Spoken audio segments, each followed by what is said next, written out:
Once again, congratulations, Bill, and thank you. Our next honoree is Lauren Slanik.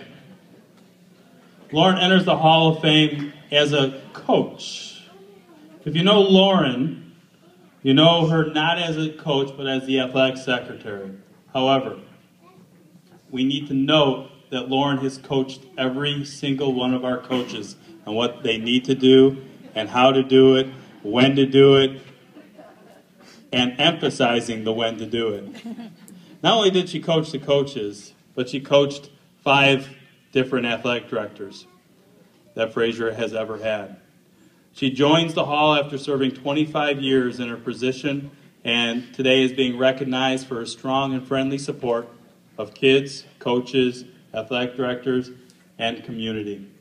Her legacy is her body of work, and that work is what distinguishes her from others. She was efficient, competent, kind, and she worked a long time. Please help me honor my right-hand woman, Lauren Slanik.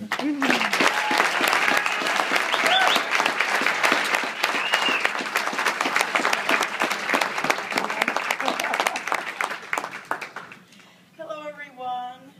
It's great to see everybody. So many familiar faces. Oh, this is the first time I've ever held a microphone, just so you know. Sober. I want to thank the committee for inducting me into the Fraser High School Athletic Hall of Fame. Being inducted came as a total surprise, and I am honored. Also, I didn't have to send out all of the invitations, look up email addresses, take the phone calls, and everything else that an event like this entails. Thank you, Brad and Mary Ann. It's especially nice to be here tonight with my family members who are also being inducted, which include my sister, I love you, Chris Skruba, and her husband Chuck, who are being inducted for their Booster Club volunteerism, and my beautiful niece Alicia Skruba, who is being inducted with the 2002 volleyball team.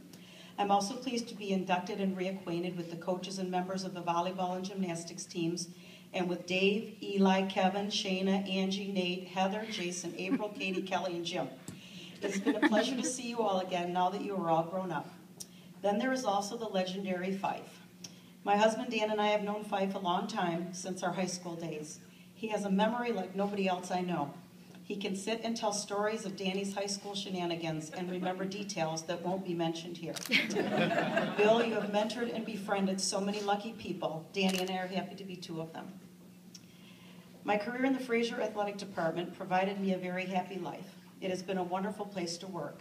I made many lifelong friends, some of whom are here tonight, coaches. I always felt I had the best clerical job in the school district. Not only did my bosses let me scoot out early on some Fridays to go to my beautiful up north. Yes, personnel directors, I did call in those quarter days, most of the time, but I worked with very dedicated people. In addition, the athletes I dealt with were always respectful. I was lucky to work in an office with great kids coming in and out, and not the students who needed disciplining. I'd like to acknowledge the coaches and their families especially. They give so much of their lives at very little monetary compensation and time away from their families to guide the athletes at Fraser. They are the backbone of the athletic department. It was my pleasure to assist them. I know paperwork was not what they signed up for. I realize I was the thorn in your side. I would like to congratulate the Booster Club parents who deserve accolades as well. The athletic department at Fraser wouldn't be as stellar as it is without your man hours and dedication. It was a pleasure working with all of you. I want to thank Ed Grew, Rick Rapicki, Leo Bryan, and Brad Robinson, the best bosses a girl could ask for putting up with me. Danny, my beautiful husband, you especially. You all know I am not the best at holding my tongue. Thank you for listening to me and my input, even when it wasn't asked for. I am very aware of that, and I want you to know that it never went unnoticed. You are all greatly appreciated in that regard. The respect and kindness I received from you all was essential to the day-to-day workday. We laughed and swore together. Brad says I taught him how to swear, and you made me feel a part of your team. Most of you should remember the retired assistant principal, Gary Friesmuth. He emailed me yesterday to congratulate me and also all of you inductees. He had a message to Jim Sorgi. Where are you? There you are. That's right. Gary said he is not forgiving you for throwing that fourth quarter touchdown pass against the Spartans. In closing, closing, thank you all for making this a night I will always remember. I want to thank my mom, Luann Lynch, and my niece, Melissa Scriber-Rumminger, one of the finest teachers at FHS, and her fantastic husband, Chad, for being here tonight, and I wish good health and peace to you all.